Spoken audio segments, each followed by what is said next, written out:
तोंड सांभाळून बोला, नाहीतर पुढची गोष्ट तुला महागात पडेल. म्हणजे म्हणजे नंतर काय करणार तुम्ही? तुम्ही श्रीमंतीमुळे माजरात. गणपतराव लक्षात ठेवा, शेवटी गरिबी कधीही कामाची असतो, श्रीमंती कामाची येत नाही, हे लक्षात ठेवा. अरे गरिबी आम्हाला स्पर्श सुद्धा करू शकत नाही माधवराव.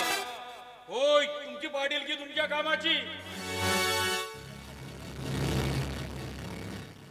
आणि हो, एवढे बोललात आहात तर बऱ्या बोलान चालते हो माझ्या घरातून.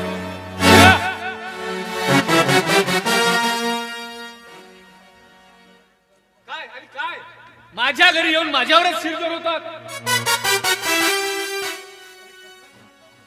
अरे गणपतराव, कसला घमंड दाखवतोस?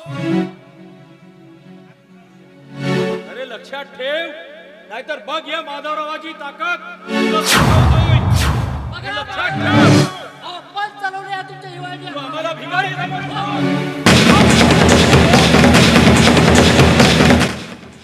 बाबा हे काय चालवलं तुम्ही? हो होते माझे चांगले तुमची युवा येईल, हे काय विसरताय बाबा? काय विसरताय बाबा? हो त्यांच्यासोबत असं विनाकारण कशाला भांडण करताय? पण बाळा, तुझ्या सुखासाठी. नाही बाबा नाही. हो माझं जर सुख पाहिजे असेल तर माझं सुख माझ्या सासरी आहे बाबा.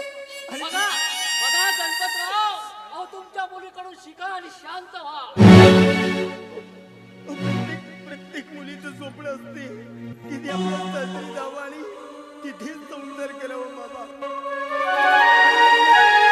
माझी इच्छा आहे हो बाबा की सासरी जाऊन आपण सासरच्या सुखात राहावं बाबा. पण असं विनाकारण कशाला भांडण करताय?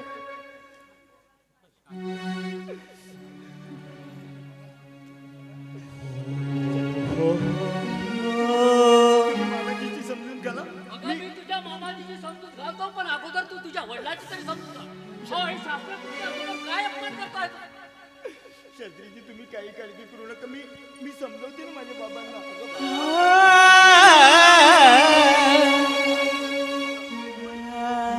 पण असं विनाकारण भांडू नका.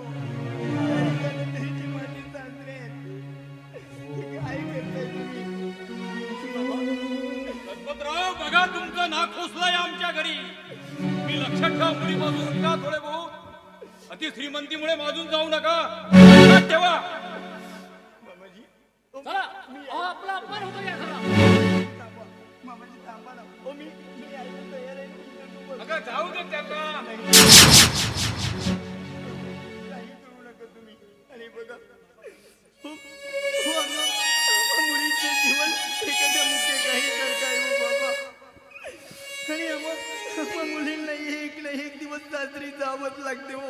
काय विसरता हो बाबा तुम्ही, काय विसरताय? आणि म्हणूनच मी हात जोडून विनंती करते तुम्हाला. पण असं काही करू नका हो. मी मामाजीसोबत सासरी जायला तयार आहे हो बाबा. आणि बाबा एवढंच नाही, तर तुम्ही जर त्यांच्यासोबत भांडण केलं ना बाबा, तर हा आपला समाज आपल्याला नावे बोट ठेवतील हो बाबा. आणि म्हणूनच काहीतरी विचार करावं.